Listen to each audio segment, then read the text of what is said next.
Sanhedrin, Pei Zayin Amid Beis, in the Shusterman is 87b4. Closer to the end of the page. In fact, 2 lines at the end of the page. 2 lines in the end of the page, Pei Zayin Amid Beis. Okay, the Gemara is explaining a brayso about Zokin Mamre, this rebellious sage, that according to Rabbi, it's only Avedis that the guy would get chorus for. So the Gemara took every aspect of the different dinim of the brayso to show where the case is a case of chorus. So now it's still including Nigei Bottom. The Zokim Mamre made a ruling incorrectly about leprosy in the houses. So he says, what's the case? In other words, there has to be an argument, there has to be halacha one way, Zokim Mamre ruled differently, and the punishment would be chorus. So he said, that would be the argument between Rabbi Yosef ben Avtolmes and the Chachamim. The Tanya, it says in the Brayso like this, Rabbi Yosef ben Avtolmes, Rabbi Yosef ben Avtolmes says like this, Minayin, how do I know? The Pricha Begadim Shehi Toheda.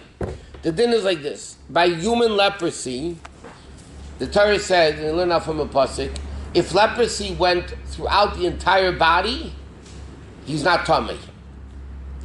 Leprosy in the entire body is not tummy.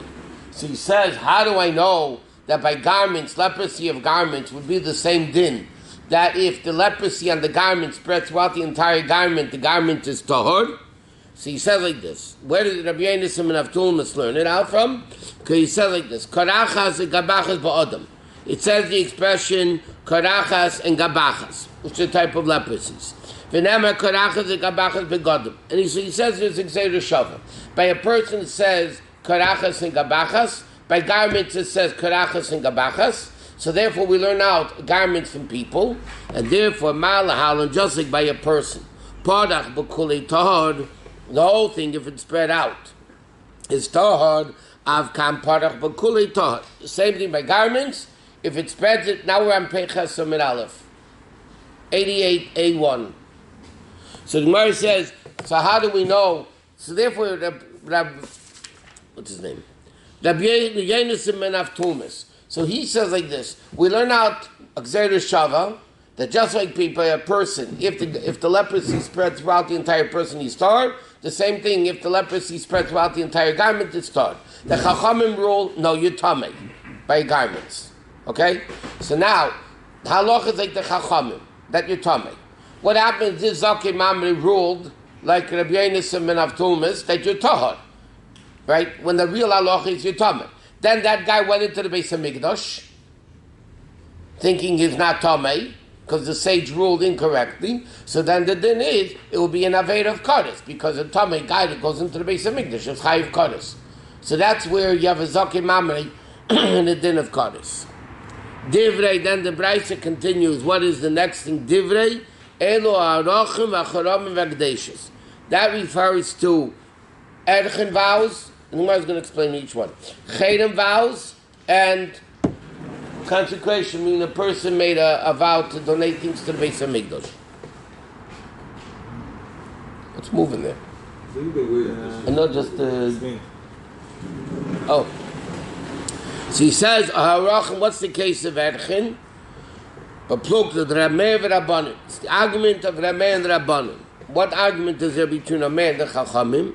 The Tran or the Tanya, Hamaydich Pochas mi ben Chodesh.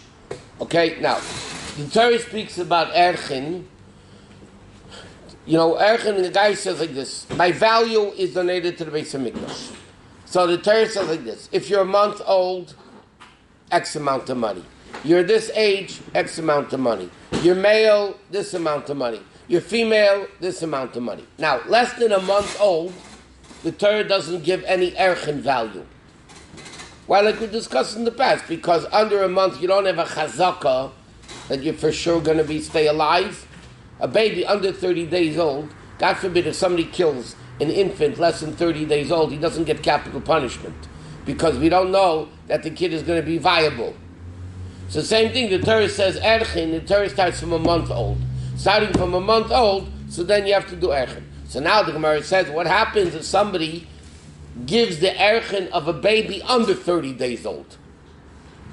So Rabbi says, Neisin Damov. He gives the kids actual value, whatever the kid is actually worth. Okay? In other words, whatever the kid would be sold as a slave in the market. A kid, because eventually they would buy these kids, and then they would eventually, they're buying for cheap, and then the kid grows up and he becomes a full-fledged slave. Okay, so the mayor says, what's the din? If you gave erchin, because everybody knows the Torah only speaks... Josh called it slave alach. Slave alach? You buy a slave alach, and then he becomes a slave. Okay, that's good. He becomes a grown slave alach. So now the din is like this. The kid's under 30 days old. There's no erchin. The guy knows that there's no erchin, and yet he donates the guy's value to the Beis HaMikdash. So therefore, how do you figure it? So the mayor says, you figure it, the value of the kid on the slave market. Comes along the Chachamim, lo yamar klum. He didn't say anything. Okay? Now, what happens? So according to the mayor, according to the Chachamim, that a person might, well, what's the argument? The argument's like this. The mayor says a person doesn't make a vain for nothing. A vow in vain. A person doesn't make a vow in vain. I got it. A guy doesn't make a vow in vain. So therefore, if a guy made a vow for Erchin, obviously he wanted to donate money to the Beis HaMikdash. The Chachamim holds, no. People do make vows. People make vows in vain. And therefore, the guy didn't mean what he said. So according to Chachamim, lo yamar klum. Okay? Now, what happens, therefore, according to the mayor, Bezdin would come, the head Beis HaMikdash, the head Beis HaMikdash would come and extract the money from the guy and becomes Hegdish. Correct? According to the Chachamim, they can't come and extract the money. Okay?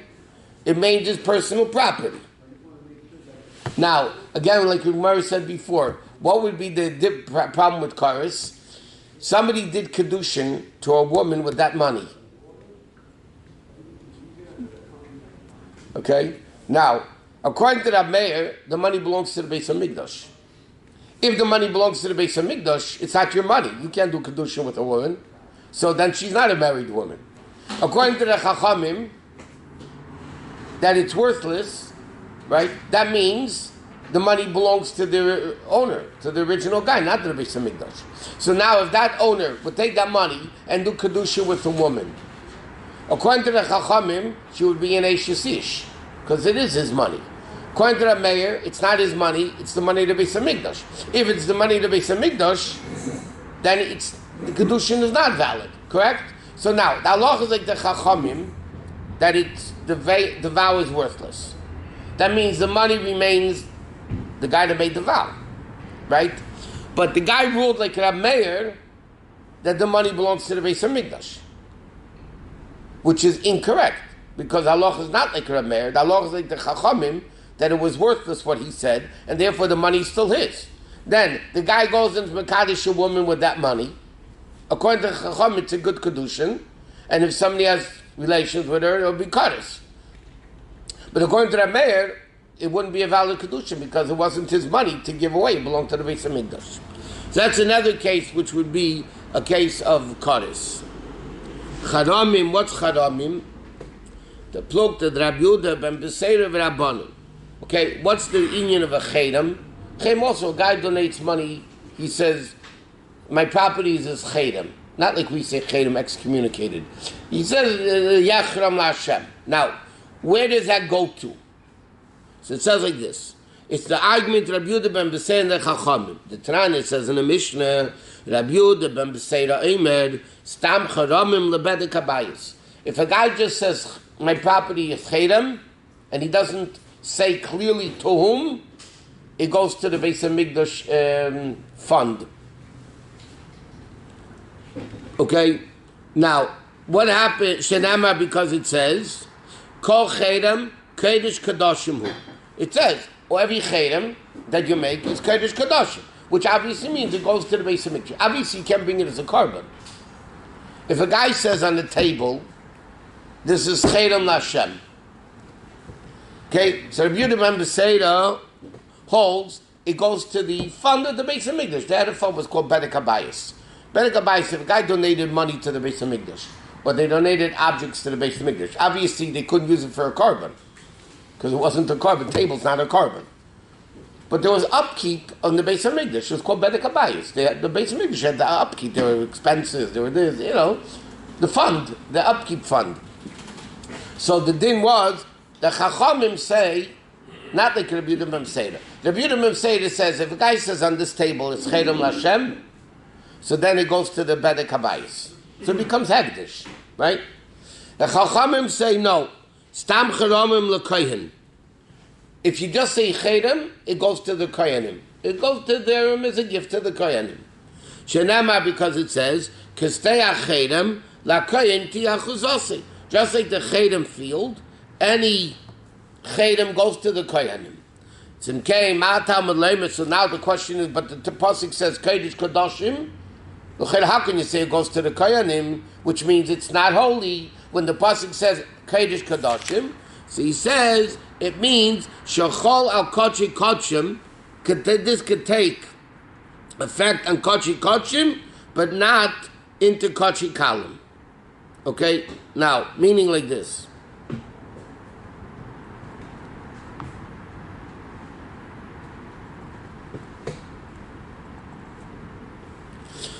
Okay, it says like this. In Karbanis, like you say in davening before Haidu, certain Karbanis Kochi Kochim, certain Karbanis Kochi Kalim. Okay? There's higher level, meaning most holy, and less holiness. Okay? Now, obviously, Kochi Kochim, the holier ones, have stricter dinim than Kochi Kalim do. Right? Because it's holier. Okay, now, the din is like this. If Kochi Kochim, okay, it's not yours anymore. When you donate a behemoth for Kochi Kochim, okay, you say this animal is going to have this status of a carbon, it's not yours anymore. But the Chachamim learn out an interesting din, that even though you made it Kochi Kochim, if you say, okay, it's, he can nevertheless declare that it goes to the Koyanim, it could go to the Koyan. Meaning like this. It's an interesting thing. If a guy makes it say, Oyla, it's Kochi Kodashim, right? A guy says, this animal is a carbon Oyla. Okay? Then he says, and that animal, which is not his anymore, that animal is Chedem. First he says, this is going to be for Kodesh Kodesh. First he makes it carbon oil. He consecrates it, that's great. He makes it Hegdish. And then he makes another Tanai on it? And then on that animal he makes a Tanai, not a Tanai, he says it's Chedem. It's not his to make any... Correct. It's not his technically. So therefore the carbon stays a carbon. But the Chachamim learn out the fact that by the dinim of Chedem, the Torah says Kochi Kodashim, teaches us that if a guy made a Chedem, he donated this thing, on an animal that's Kochi Kochim, he has to give the value of the animal to the Kohen. That's what the Chachamim hold. If you learn Pshat, that Chedem goes to Kohen. Right, well that's what the Chachamim hold. Chachamim hold, it goes, every Chedem goes to the Kohen. Stam Chedem goes to the Kohen, right? If a guy says Chedem to the Beis Hamikdash, obviously it doesn't go to the Kohen. If a guy says this table is Chedem, yeah? So the Rabbi ben Beseira says it goes to the Beis Hamikdash fund. No Kohanim get it. It belongs to the Beis Hamikdash. Chachamim say, and they say why? Why does it have to go to the Beis Hamikdash? Because by the Chedem, the Torah says, Kodesh Kodashim he. So obviously you say Kodesh Kodashim. Kodesh Kodashim doesn't go to the Kohanim, it goes to the Beis Hamikdash. Right? That's what the Rabbi ben Beseira says. Chachamim say no. Chedem goes to the Kohen. Goes to the Kohen. The Torah says Kodesh Kodashim by Chedem.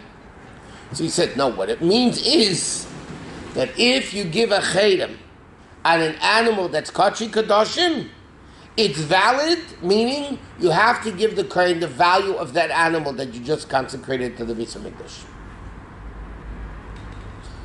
Okay, because even Kachi Kadashim, the din of Chenim applies. Rabbi Yehuda Mepseda says it can't apply because it belongs to the Beis Hamikdash, and that's it. So what do you mean give it to the kohen? I'll give it to the kohen. It belongs to the Beis Hamikdash. Okay, that's that argument. Now, Slight question. 1 minute. Now, so therefore, if it belongs to the Beis Hamikdash, according to Rabbi Yehuda Mepseda, there's a din of Me'ilah. Me'ilah is if a guy misuses the Beis Hamikdash. Now, Chachamim hold it's a personal property of the kohen, therefore there's no Me'ilah. Okay? Now,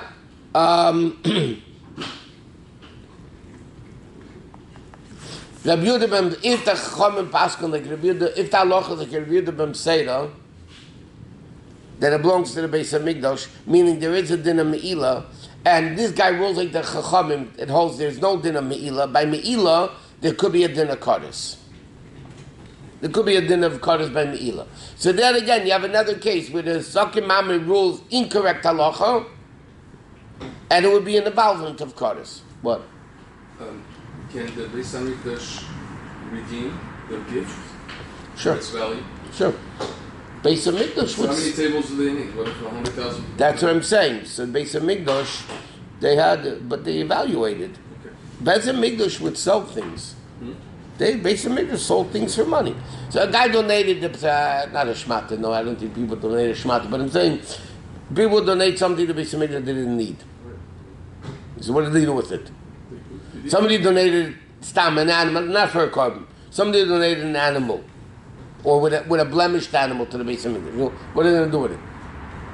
So he would sell it, and the money goes to Belek Abayis. And then that animal was redeemed, so somebody else could shecht it and eat or whatever, and the money went to the Beis Hamikdash. In fact, there's a lot of dinim about the sale that Hegdish always had the upper hand at any deal. If it was worth less and became worth more, you have to get a higher price. If it was worth more, then Hegdish always gained on the deals. It's a tough market, but the Torah said that. What if people did not buy it? Then obviously the Beis Hamikdash had to lower the price. I mean, I'm just saying, simple comics. Yeah, they had a gizbar. The Beis Hamikdash had a gizbar, was the treasurer. To estimate the cost? Yeah, kidding? Oh, in fact, let's see the next din. Yeah, Hegdashis. This mamish the next piece of Gemara, by the way. What is the Hegdish next case? He says like this, that's the law Prukta Rabbi Elazar ben Yaakov v'Chachamim. What's the case? The Tanya, Rabbi Elazar ben Yaakov v'Imer, Rabbi Elazar ben Yaakov says, Afilu tziner shel Hegdish, even a spinning fork of Hegdish, yeah? So it says you need 10 people to evaluate it to be able to sell it and redeem it. The Chachamim though hold, 10 okay. people from the market? 10 experts? 10 experts. 10 experts? 10 experts. For one port. He says even, no, the Belaz ben Yaakov Chidri, even a junky thing, the big deal, you know, you still need 10. The Chachamim hold 3 is enough. A Bezdin of 3 is enough to evaluate Hegdish. And the Belaz ben Yaakov is 10, no matter what there you want to sell or redeem or whatever, yeah? Now. Would you donate a real estate to the Beis Hamikdash? Sure. Would you donate anything? Like today, it's tax deductible. Wasn't people donate your cars? What do they always advertise on the radio? Your real estate, your car, yeah. Both. Yeah, both. Yeah, that's them with that. And they would redeem it. If they didn't need it, they redeemed it. They needed it, they used it. And what if the donor gave it to the Kohen and the Beis Hamikdash redeemed it? The money has to go to the Kohen or the Bet Bakat? What do you mean? If he gave it to the coins, the coins. So he could also redeem it. What does he have to redeem it for? It's his. I give a table to a kohen. It doesn't belong to the Beis Hamikdash. It belongs to a private kohen, individual. It's not holy. He's not the property of the No. A kohen is a kohen. He's a person. The question is, you make a chayim, does it go to the kohenim as a private person, or does it go to the Beis Hamikdash? That was the argument Rabbi saying the Chachamim. Was it tax deductible in the time of the Beis Hamikdash? I'm serious. I'm very serious. Like Shlomo HaMelech taxed the people that It wasn't tax deductible. So if you gave tzedakah, you still had to give your tax? Yeah. In Shlomo HaMelech's time, the Pasuk says there were very, very high taxes. And his son even made it worse. Yeah. That's where he had this. But in Shlomo HaMelech's time, there was a ton of money, so people didn't care.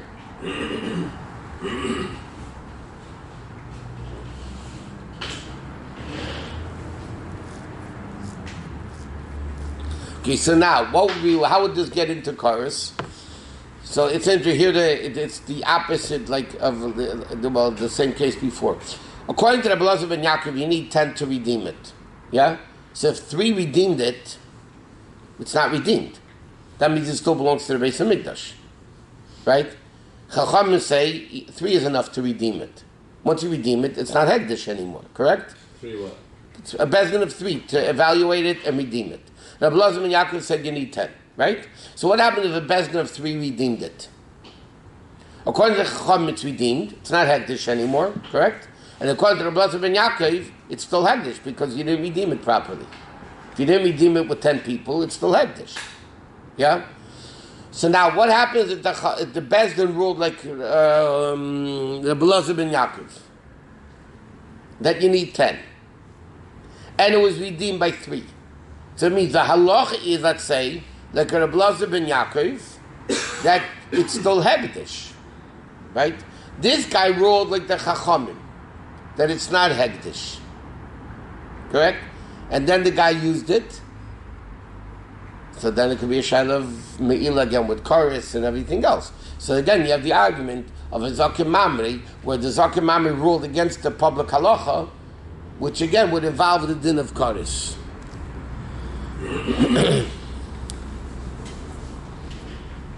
Okay, next. Then it says, or a guy would be mekadosh a woman with the money. You know, the question is if it's hegdish, not hegdish. Okay, rives. What do you mean, divrei rives b'sharecha? He says rives means disputes. That's the drinking of a saita. Arifis egla arufa, you know, chopping off the head of the calf, you know, that you find a dead body outside the city. And mitzera. Okay? These refers to these 3 things, where again there's an argument, and it would entail the concept of chorus. What's the case? Hashkar Saita, the case of Saita is like this. But Blukda is the argument that Rabbi Elazar and Yaakov Mamish at the beginning of Saita. Okay? What's the case over there? It says that if a guy warns his woman not to seclude herself, what's the din of a Saita? A husband warns his wife, you can't seclude yourself with this and this man. And she did it anyway, right? That's the whole Saita story. So it says, the first Mishnah of Saita says like this. Rabbi Eliezer says, Mikana al pi shnayim. He must warn her not to seclude herself with the guy in front of 2 witnesses. Umash kal pi erechad or pi atzman. And he can make a drink based on the testimony of 1 witness that the woman did seclude herself with the guy. Or he himself can say, I saw her seclude herself with the guy, and therefore she would have to drink. Rabbi Yeshua says no.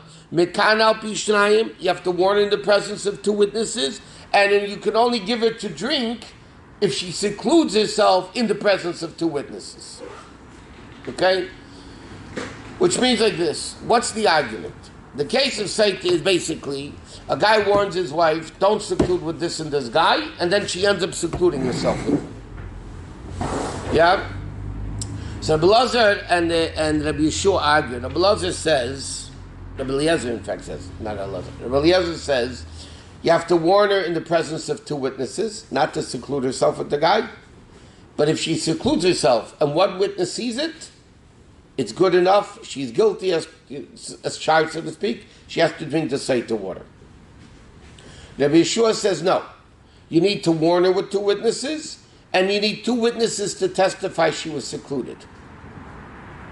Okay? So again, so what's the case? Someone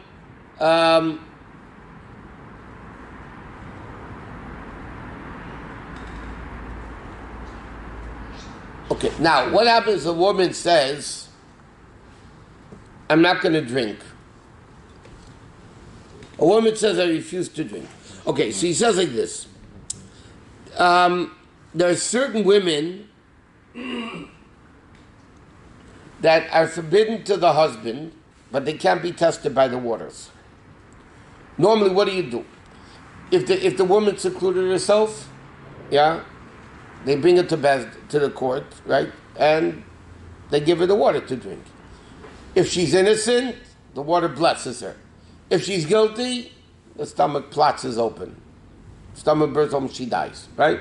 Now, certain women, the halacha is, she remains forbidden to the husband even though she can't drink the water. For instance, a woman says, I'm not drinking the water. She refuses. So what's the din? She's forbidden to the husband and she loses the ksuva. But if you already erased Hashem's name, did they force me? Oh, that's what I'm saying before. You're right. This is speaking before they erased the name. I was going to say it. This is speaking before they erased the Megillah, so that Hashem's name is not erased. Okay. Now, a case where there's only one witness's seclusion, and she says, I'm not going to drink.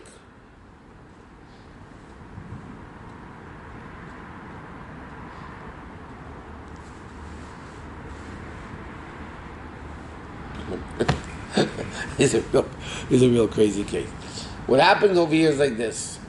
What happens if one woman, the woman was secluded with one witness? Okay? Now if she was secluded with two, and she says, I'm not drinking, she's forbidden to the husband, according to all opinions, and she doesn't get a ksuba. Right? What happens if, because everybody says she has to be warned by two. Rabbi Eliezer says she needs to be warned by two, and Rabbi Yeshua says she needs to be warned by two. The only argument to Rabbi Eliezer and Rabbi Yeshua is how many witnesses do you need that she was secluded? Rabbi Eliezer says one witness is enough. Rabbi Yeshua says you need two. Okay? Now what happens, this woman secluded with one witness. Okay? So according to Rabbi Yeshua, she's not a saiter. Correct? Because you needed two people to seclude her, to testify. According to Rabbi Eliezer, she's a saiter. Now she comes along and says, I'm not drinking. So she loses the ksuba. Correct? According to Rabbi Eliezer, she loses the ksuba. According to Rabbi Yeshua, she's not a saiter. Okay. Now, what happens if somebody bought the woman's ksuba? In the old days, women would sell their ksuba. What do you mean? It was a gambling scenario. Let's say the ksuba is 200 zuz for a psula, 200 zuz. A woman needs cash, and you have a guy who takes risks or gambles, and he says, you know what? I'll buy, when she's alive, everything good. I'll buy your ksuba for 100 zuz. Then, if the husband dies and divorces you, yeah, I will pay. He gets the whole thing. He'll get the 200. He'll get the 200. And if it's the other way, he loses his 100. If she never gets divorced, or she dies first, right? Then there's no ksuba. So then the guy loses the $100. It's a betting game. Maybe the guy's inside information. They're not getting along, and the husband told him he wants to divorce him. Whatever. The guy buys the ksuba. It was very common in those days. The woman needed cash for whatever reason, so she would sell the ksuba at a discounted value. And the guy would take the risk. Either he'd get the daughter or he'd get nothing. Now, the guy bought the ksuba, okay? Now, the seclusion was attested by saying the woman refused, okay? Now, then the husband divorces her.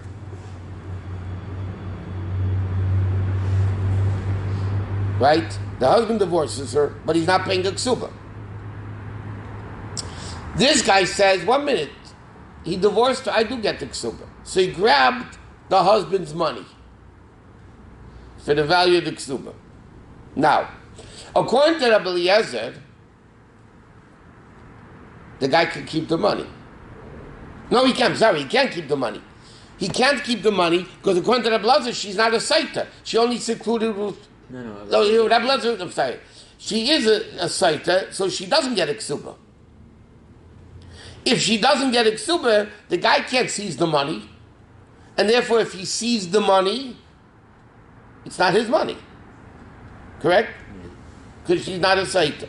According to Rabbi Yeshua, that says she's not a saita because it wasn't seclusion with two witnesses, and therefore he does have to give her a ksuba when he divorces her, and the guy grabbed the ksuba, so it's his money. Okay? What is this grabbing of the ksuba about? Huh? Why are they grabbing? Why is he grabbing a ksuba? Why does he just wait to get it?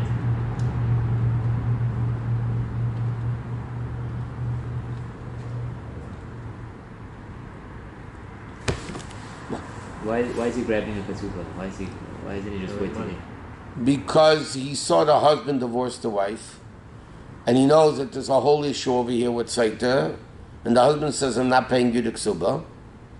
Oh, so he has to get it. So he said, "I'm going to grab the money." That's chaotic. Shouldn't he wait for a court ruling that it belongs to him? The court takes it from the guy.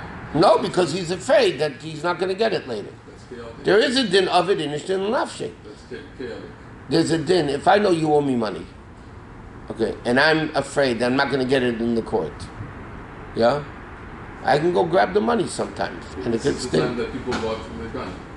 Oh, wasn't It's the chaotic. If you take no? He had the opportunity to grab the guy's money. The guy gave him a cordon to watch, and he kept it. This is taking the law into your hands. Yeah. So the Gemara says of it in Ishtin and Nafshi. So machlekes in the Gemara. Now, by the way, the halacha is of it in Ishtin and Nafshi. Sometimes the guy can make a court case in his own. Shulchan Aruch says this. Yeah, I said the halacha is that they could. So machlekes in the Gemara of it in Ishtin and Nafshi, loy of it in Ishtin and Nafshi, and the halacha is he could. Only when the Obviously, if he's wrong, then the court's going to take back the money. And if you take too much, you'll take Right? But here, when the guy grabbed it, it depends if the halacha is like Rabbi Eliezer or Rabbi Yeshua. If the halacha is like Rabbi Eliezer, that she's a saita, right? So then the guy has no right to take the money. He has to give it back. Right? Therefore, if he did kedushin with a woman, it's not valid because it's not his money. Right? Taking like the previous Gemaras, right?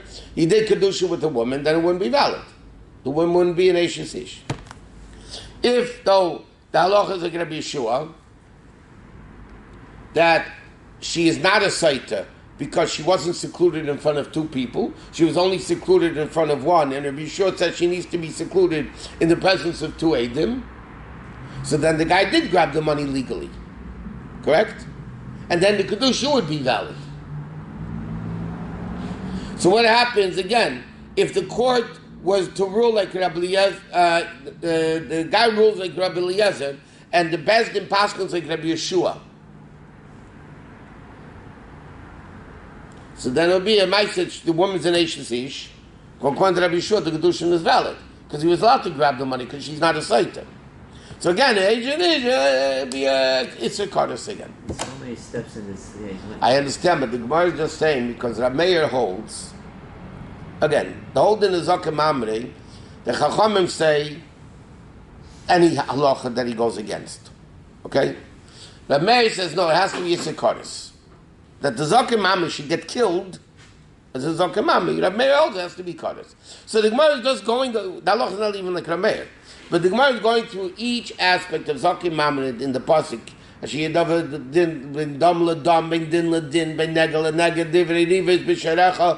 These are all details in Zakin Mamre.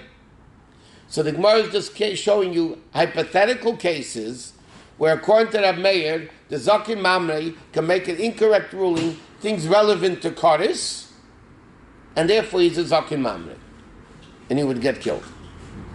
It's not according to the halacha. All this whole Gemara is not according to the halacha. Because halacha is like the Chachamim, that you don't need to be a Zakim Mamre only in things of Karis. Any halacha, that you would be a Zakim Mamre. So the Gemara just explained according to the Meir how the Gemara is almost done with this. And the same thing, Arifis Egla Arufa, yeah? What's Egla Arufa? It says like this, you find a dead body outside the city, you don't know who killed him. So what do? You measure to the closest city. The elders of that city come out and do the whole process with the Eglah Ruf. Okay, so now it says like this. Where's the case of Eglah Ruf, which because the argument between Rabbi Elazar and Rabbi Akiva? The Tanan, Me'ayin, how you made it then. Okay? The din was like this. You have to measure from the corpse to the closest city. Now, what happens if the head is in one place and the body is in a different place? So severed? Huh? Yeah. The guy was killed, but someone chopped off his head, yeah? Okay, beheaded him. So you have the head in one place and the body in another place. Now you got to measure to the closest city. Correct? Now there might be a difference between the head measurements and the body measurements. This city might be closer to the head, and this city might be closer to the body. So there's an argument between Rabbi Eliezer and Rabbi Akiva. Do you move the body to the head, or the head goes to the body? Okay, the Gemara Sanhedrin says. Okay, so he says like this: "Me'ayin how you made it in Rabbi Eliezer aimer mitibure, from his navel. Rabbi Akiva aimer mechaytmei, from his nose. Tibur is stomach? Belly, the belly button. Rabbi Elazar ben Yaakov Eimer mimakom shenasa cholo, from the place where he became a cholo, meaning from the neck. Okay, so now. Well, that's the question. Does the ratio about the goods? That's the Gemara Sanhedrin. Do you move the body? In other words, do you say the head was killed where it was killed and the body was moved and this one? That's the various different opinions. Now the question is like this: where do you measure from? So one opinion says from his navel. Rabbi Akiva says from his nose. Rabbi Elazar ben Yaakov says from his neck. Nose and neck should be the same. Huh? Nose and neck is like a difference of 4 or 5 inches. Depends how big the nose is. Okay, now, what happens if a man does kedushin to a woman with an eglah rufa? There's an eglah rufa, and the man, so they chop off the head. Okay, so now the guy takes the eglah rufa, the rest of it, and does kedushin to a woman. What? You can't benefit from that. Oh, 1 second. So the din is it's not a valid kedushin. Why? Because he can't benefit from an eglah rufa. It's asubana. Is it hekdesh? No, it's asubana. The Torah says you can't do anything there. It's asubana. You take a guy does kedusha with a woman chametz on Pesach because it's asubana. It's a worthless kedushin because it's not yours. Asubana means it's ownerless. Now, the question over here is a body was found between 2 towns. The Bezdin ruled like Rabbi Akiva that you measure it from the nose. But according to Rabbi Elazar's opinion, it's from a different city. Yeah? So now, according to Rabbi Akiva, which city brought the Eglah Rufa? The nose city. The Bezdin ruled like Rabbi Elazar. From the stomach. Yeah? So now they brought in Eglah Rufa. But that really is not the halacha. So it's not the real Eglah Rufa. So that Eglah Rufa is not forbidden to benefit from. Correct? Because it's not a real Eglah Rufa. And the guy did kedusha with a woman with that Eglah Rufa. Okay, these are crazy, hypothetical cases that probably never happened. So again, you have a case that could be a din of Kodesh, and it's a Zokim Mamre.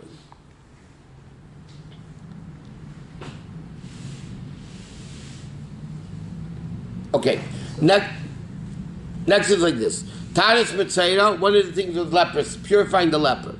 That's the argument of Shimon the Rabbanan. The Tan, it says like this: you have to put it on his right foot. I mean, the thumb on his right hand, the big toe on his right foot, right? So now what happens like this? Ainly bein yad, bein regel, or eizin yamanis. What happens? You're supposed to put it on the right finger, the thumb of the finger, the big toe, and on the ear. Okay? Now what happens if that guy doesn't have them? He doesn't have a right finger, or a right toe, or he doesn't have an ear. Missing one, or he's missing all 3? You're going to receive one. No, all. Get Either one. Either. So now what do you do with the guy? Because the Torah says you have to put bein yadei ayamanis, bein raglei ayamanis, and you have to put it on his right hand. The Torah says the purification of a mitzvah is by putting this, this sprinkling, all the stuff that the Torah says you have to put together. So the Torah says that what happens, you have to put it on his right thumb, right big toe, and ear. Now what happens if he's missing one of the three? Even if he's missing one of the three. So Rabbi Elazar Eimer, the first opinion says the guy can never become pure. Meaning he stays a mitzvah for the rest of his life. Rabbi Elazar Eimer, no. He puts it on the, let's say, God forbid, the guy doesn't have a thumb. You put it where the thumb was. Huh? No, on the area where the thumb was. Reb Shimon Eimer, Neitzin al Smeilu v'Yetzin. So then Reb Shimon says, if he has no right thumb right, you put it on the left one. Okay? So there's three opinions. One opinion says the guy's never pure.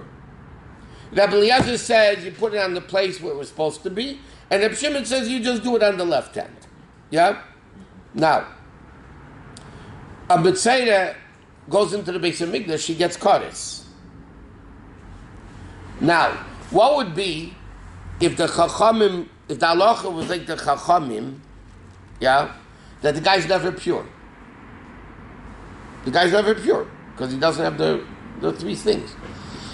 But the Zakim Mamre paskins like Reb Shimon or like Rabbi Eliezer that there is a purification, and they purified him that way.